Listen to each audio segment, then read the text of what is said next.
Ahoi, teeme väikse Get review. Ma võitsin Kohilast endale ühe Cosmic Neutron range'i, mis on siis Eagle'i uus signature. Võtsin kätte, kohe tundus nagu Berg. Berg on natukene nii-öelda sügavam siit veel, aga kuju poolest ma ei ole rohkem niisugust ketast näinud, ehk siis nagu ma eeldasin, et ta lendab kohe Berg. Nagu Berg, aga vaatame, kuidas ta siis päriselt lendab, ehk siis meil on tagant tuul täis jõuga forega ja vaatame, mis siis saama hakkab. Lähme esimese range'iga.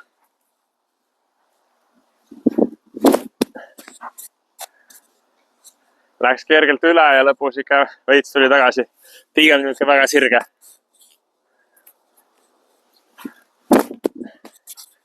Sellele ei läinud nii palju annukat, aga tuleb ikkagi tagasi. Nad lendasid siis, range lendas natuke rohkem, Berg lendas natuke vähem, range oli pigem sirgem, Berg natuke üle stabiilsem.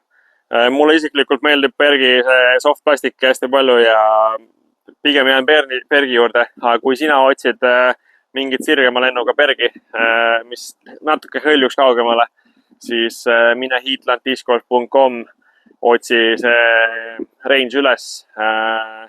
Sealt saad valida endale värvi ja kaalu ja siis, kui sa kasutad Rasmus 15 koodi, siis saad väikse sooduka ka. Nii et mine pane tellimust teele ja näeme.